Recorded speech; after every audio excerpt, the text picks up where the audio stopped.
Bali hari ini. Ya, besok kami baru akan kembali ke Jakarta dan saya percaya bahwa Tuhan yang pegang kendali atas hidup kita. Iya, sebelum kita melanjutkan bacaan firman Tuhan, saya ingin bacakan kesaksian yang sudah masuk ya. Terus kirimkan kesaksian Bapak Ibu supaya menjadi berkat bagi banyak orang. Ya, selamat malam, Shalom Ibu Debbie ya. Di sini saya mau bersaksi. Saya ini seorang bapak ya, dan saya mau mengakui bahwa karakter saya itu dulu sukanya marah-marah. Oh, haleluya ya. Namun puji Tuhan, Bu, ya sekarang Tuhan sudah ubahkan ya. Diubahkan semuanya oleh Tuhan dan saya sekarang lebih bisa menahan amarah. Ya, dan semua itu karena anugerah dan campur tangan Tuhan. Karena saya ini juga jemaat setia Mesbah Doa dan Mesbah Syukur. Ya, saya selalu mengikuti sejak awal dari pandemi saat itu pada bulan Maret 2020 sampai saat ini. Oh, Bapak berarti jemaat mula-mula ya. Saya mau bersaksi Tuhan itu baik dan setia. Memang benar, Bu, kepada orang-orang yang berserah dan sungguh-sungguh mengandalkan Tuhan dalam hidupnya. Memang tidak ada lain yang bisa kita andalkan di hidup ini selain daripada Tuhan ya. Begini Bu, tahun 2022 anak saya mengikuti UTBK, ujian tes berbasis komputer, dan saat itu dia dinyatakan tidak lulus ya. Namun saya bersyukur ya berkat campur tangan Tuhan, anak saya bisa diterima di salah satu universitas negeri di Jawa. Dan yang mana untuk masuk ke universitas negeri itu memang banyak saingannya. Namun puji Tuhan, semua karena anugerah Tuhan, anak saya bisa keterima dengan jalur prestasi. Wow, dahsyat ya.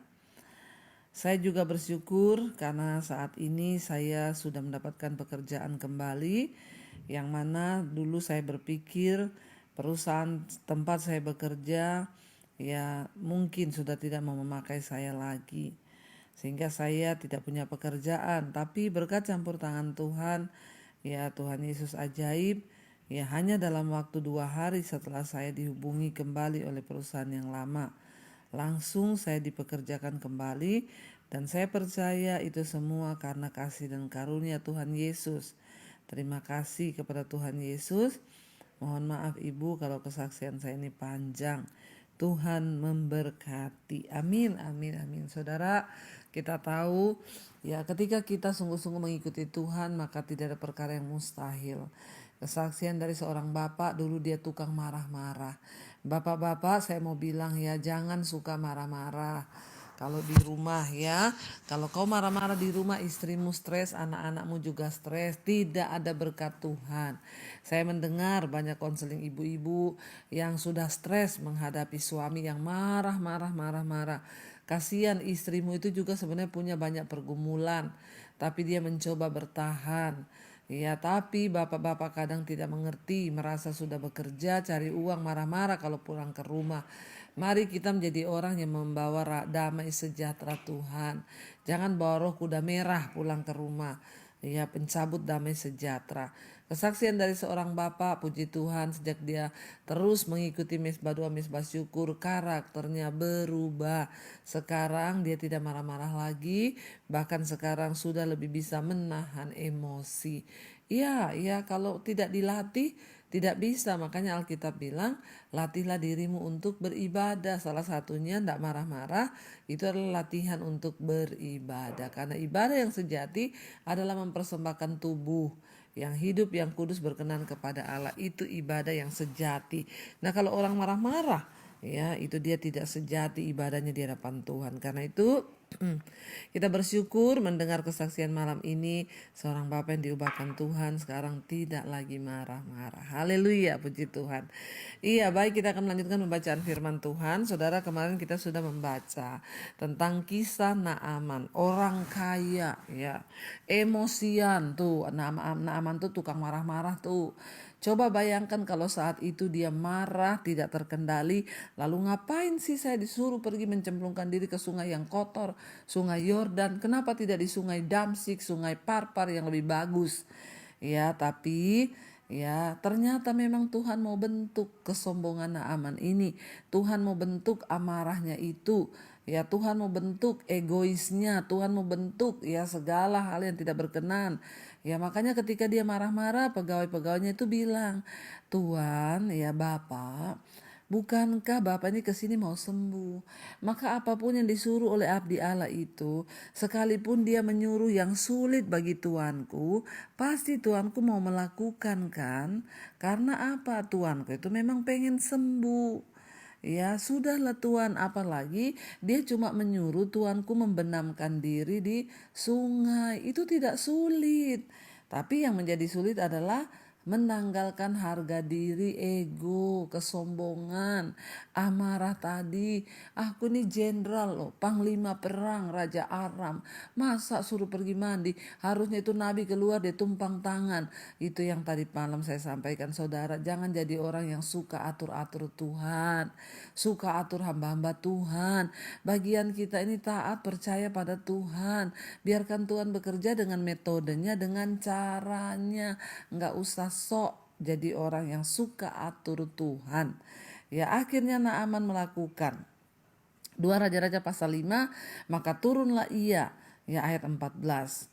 Maka turunlah ia membenamkan dirinya 7 kali dalam sungai Yordan sesuai dengan perkataan abdi Allah itu, lalu pulihlah tubuhnya kembali seperti tubuh seorang anak dan ia menjadi tahir. Wow, ketaatan mendatangkan mujizat. Amarah membawa kutuk. Makanya jangan marah-marah lagi. Seperti Naaman, tanggalkan harga diri, kesombongan, marah-marah, dan dia taat. Ya, ayat 15 dikatakan di sana, kemudian kembalilah ia dengan seluruh pasukannya kepada Elisa, abdi Allah itu. Setelah sampai, tampillah ia ke depan Elisa dan berkata, "Sekarang aku tahu bahwa di seluruh bumi tidak ada Allah kecuali di Israel. Karena itu terimalah kiranya suatu pemberian dari hambamu ini." Saudara, ya akhirnya Naaman itu dia ya balik kepada Elisa, dan kali ini Elisa mau menemui. Yang pertama dia datang, Elisa nggak mau temui karena memang sengaja Tuhan melakukan itu melihat ya kesombongannya Naaman ini. Makanya pertama kan dia marah-marah, harusnya dia tuh keluar temui aku, belum tahu dia ini aku ini jenderal. Harusnya dia tumpang tangan sama aku biar aku sembuh. Tapi puji Tuhan, Naaman bertobat. Dan ketika dia sembuh, dia kembali lagi ke rumah Elisa. Dia katakan di sana, ya maka Elisa tampil menemui dia, saudara. Tampillah Elisa ke depan dan berkata, ya, dan ia saudara, ketika itu dikatakan dia kembali ke rumah Elisa, tampillah ia ke depan Elisa. Jadi dia datang, ya berdiri depan Elisa, lalu dia bilang, "Sekarang aku tahu bahwa di seluruh bumi tidak ada Allah kecuali di Israel." Ya akhirnya saudara, memang Tuhan mau Naaman tahu bahwa di Israel itu ada Allah yang berkuasa, Tuhan yang hidup. Ya makanya dari mulutnya keluar kata-kata, "Sekarang aku tahu." Ya padahal dia ini dulu sudah punya agama. Dia itu tidak pernah bolos melakukan di kuil-kuil penyembahan berhalanya. Tapi sayang dia tidak tahu Tuhan yang benar. Makanya Tuhan melihat Naaman ini kasihan. Dia terus berusaha mencari Allah. Dia tuh ya berkorban melakukan segala hal untuk ibadahnya. Tapi kasihan dia beribadah bukan kepada Allah yang benar. Makanya Tuhan izinkan dia kena kusta supaya dia mengalami perjumpaan pribadi dengan Tuhan. Tuhan. Saudara, ya perjumpaan pribadi dengan Tuhan itu memang kadang tidak enak. Kita harus dibawa di malapetaka, ya dibawa dalam persoalan, bencana dan lain sebagainya. Tapi kalau itu untuk membawa kita berjumpa dengan Tuhan, ya bersyukurlah. Akhirnya Naaman lewat sakit kustanya boleh berjumpa dengan Allah Israel yang hidup, yang sanggup memberi kesembuhan. Dia bilang begini, karena itu terimalah kiranya suatu pemberian dari hambamu ini. Ayat 16, tetapi Elisa menjawab, demi Tuhan yang hidup, yang di hadapannya aku menjadi pelayan, sesungguhnya aku tidak akan menerima apa-apa. Dan walaupun Naaman mendesaknya supaya menerima sesuatu, ia tetap menolak. Saudara, Elisa seorang hamba Tuhan, dia itu banyak ditolong oleh orang-orang. Ya, bahkan dia sering ya minta pertolongan. Contoh, ya dia itu ya dijamu oleh perempuan Sunem yang kaya. Ya disuruh tidur di kamar atasnya, dibuatin kamar, dia mau. Dikasih makan sama perempuan Sunem dan suaminya, dia mau. Bahkan ketika akan mengalami kelaparan, ya Tuhan berkata, kamu pergi kepada janda yang miskin, janda Sarfat, nanti janda itu akan beri engkau makan. Malah Elisa ketika ketemu janda miskin itu, dia bilang, beri aku roti, beri aku makan. Ya, tetapi kali ini lucu saudara. Naaman itu membawa persembahan yang tidak sedikit. Kalau dihitung dengan jumlah yang dia bawa itu emas, perak, itu miliaran saudara. Ya, tetapi kenapa Elisa dilarang Tuhan menerima persembahan itu saudara? Karena memang tidak semua persembahan itu harus kita terima. Kadang Tuhan ya memerintahkan. Saya pun dulu pernah menolak pemberian ketika ada orang mau memberkati kami untuk DP rumah 75 juta. Tapi saya mendengar Tuhan berkata, tolak, jangan terima. Saya tolak saudara. Sampai orang itu bingung, kenapa Bu? Ibu kan lagi butuh. Saya bilang, ya saya hanya mau menuruti apa yang Tuhan suruh. Saya tidak bisa terima karena saya sedang melayani keluarga ini saudara. Dan Tuhan bilang jangan. Ya secara manusia berat nggak? Berat bagi saya. Daging ini berat. Saya lagi butuh, disuruh sama Tuhan menolak. Tapi ya ada saatnya kita ini harus benar-benar mengikuti suara dan tuntunan Tuhan. Dikatakan di sana saudara. Lalu pada akhirnya Elisa bilang, aku tidak akan menerima apapun daripadamu. Kenapa saudara? Kalau saya mencoba memahami ya kenapa ya Tuhan tuh suruh Elisa tolak, itu uang banyak loh. Naaman ini seorang yang terkenal, dia panglima perang rajanya Aram. Seluruh bangsa-bangsa mengenal dia. Saudara, kalau sampai Naaman itu membawa persembahan yang miliaran itu lalu diterima oleh Elisa, mungkin ceritanya akan jadi berbeda. Dia akan cerita kepada orang-orang, wah saya tuh kemarin sakit kusta loh, saya tuh datang mencari kesembuhan, saya bawa persembahan tuh tidak sedikit loh, 2,5 miliar loh saya bawa, saya kasih sama itu hamba Tuhan itu, dia terima loh saudara. Ya Yanti yang dimuliakan, oh dia bawa uang makanya dia disembuhkan. Tuhan tuh tidak mau. Ya sehingga ketika dia disembuhkan benar-benar, di sini hanya nama Tuhan lah yang dipermuliakan, bukan uangnya. Ya dan Tuhan membuktikan kepada Naaman karena dia kaya, dia pikir uangnya bisa membeli segala sesuatu. Tuhan membuktikan kepada Naaman, nih lihat ya, uangmu itu tidak ada apa-apanya dibandingkan dengan kuasa Tuhan. Tidak semua bisa kau bayar dengan uang. Tuhan tuh membuktikan kepada Naaman sebagai orang kaya, kau jangan mengandalkan uangmu itu. Bahkan nih hamba Tuhan tidak mau terima uangmu itu. Jadi kita lihat saudara ya di sini, dan akhirnya Elisa menolak. Elisa berkata, tidak ya, aku tidak akan menerima pemberianmu itu. Ya, Elisa jelas langsung ya dikatakan, demi Tuhan yang hidup, yang di hadapannya aku menjadi pelayan, sesungguhnya aku tidak akan menerima apa-apa. Dan walaupun Naaman mendesaknya supaya ia menerima sesuatu, ia tetap menolak. Ayat 17 saudara dikatakan, jadi kita lihat ya, Elisa tidak mau menerima uang Naaman untuk menunjukkan bahwa pertolongan Tuhan, pertolongan Allah tidak bisa dibeli dengan uang. Tidak semua bisa diselesaikan dengan uang. Uang bukan jalan keluar, tapi Tuhanlah ya sumber pengharapan dan kesembuhan. Uang kita seperti uang Naaman saudara. Ingat, tidak berguna ya ketika kita menghadapi kematian pun. Uang tidak bisa menolong. Kita sudah melihat banyak orang-orang kaya booking pesawat pribadi, diterbangkan ke Singapura, ditangani dokter pribadi, bisa bayar kamar VIP yang mahal. Tapi ingat, nyawa itu ada di tangan Tuhan ya.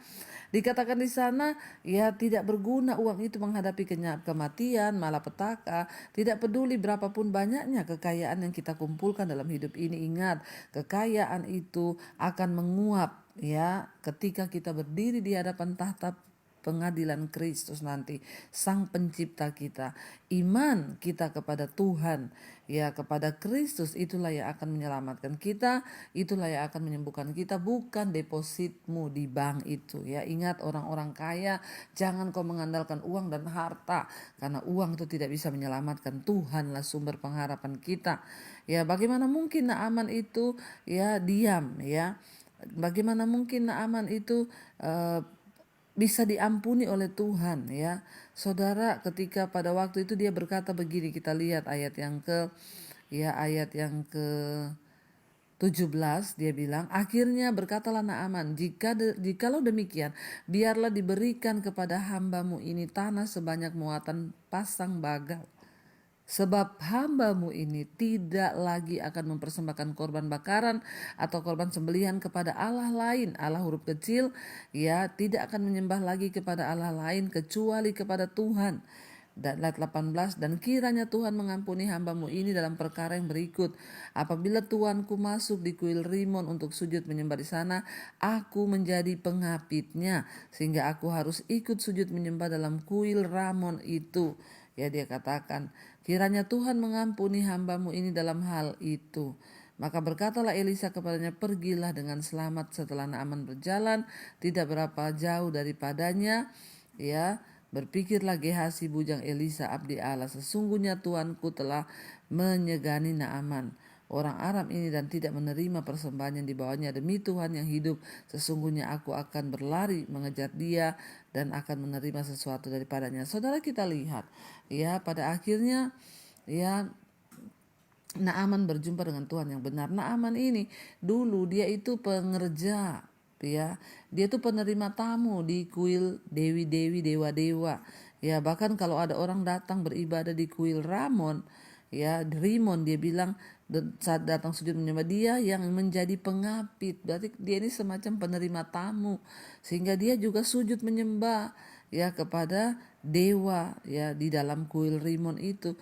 Dia bilang minta ampun kepada Tuhan, kiranya Tuhan mengampuni aku yang sudah menyembah, ya, berhala kafir.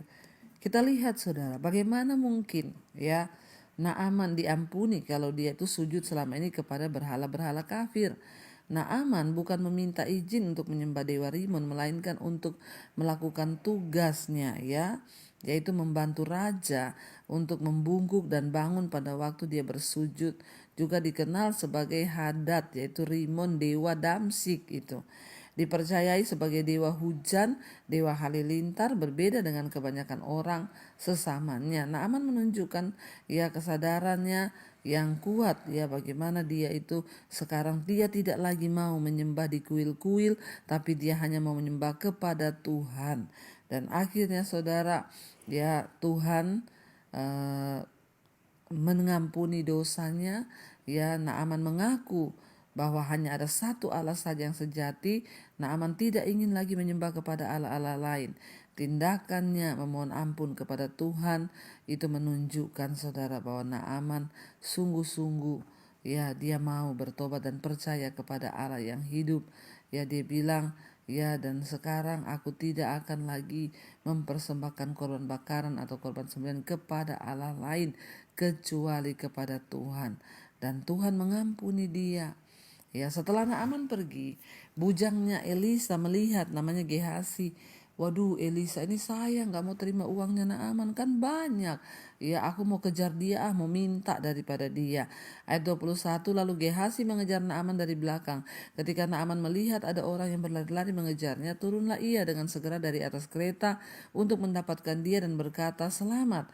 Jawabnya, selamat tuanku. Elisa menyuruh aku mengatakan, baru saja datang kepadaku dua orang muda dari pegunungan Efraim dan dari antara rombongan nabi.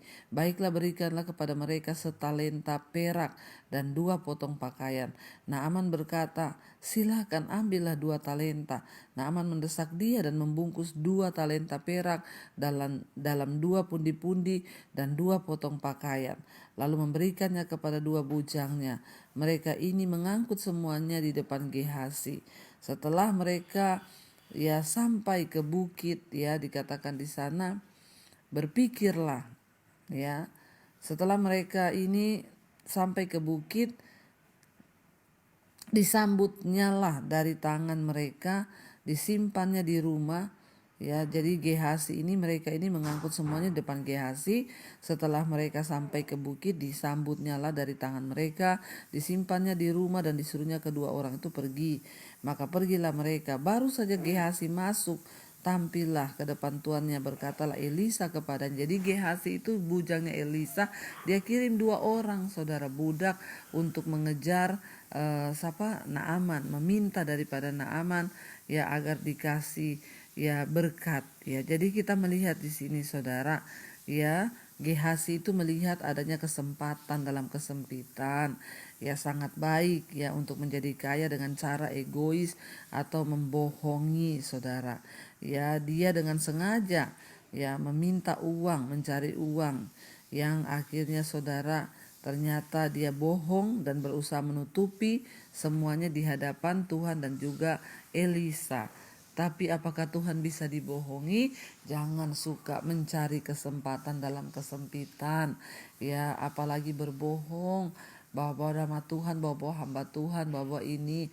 Buat para saudara yang mendengar ini juga, terutama hamba-hamba Tuhan yang ada dimanapun, di desa atau dimanapun, jangan suka berbohong ya. Kita melakukan hal-hal yang tidak berkenan apalagi demi uang. Uang itu jahat sekali ya, karena itu orang bisa ya menyembah Allah, menyembah berhala, yaitu uang. Makanya Yesus sejajarkan dirinya dengan Mamon.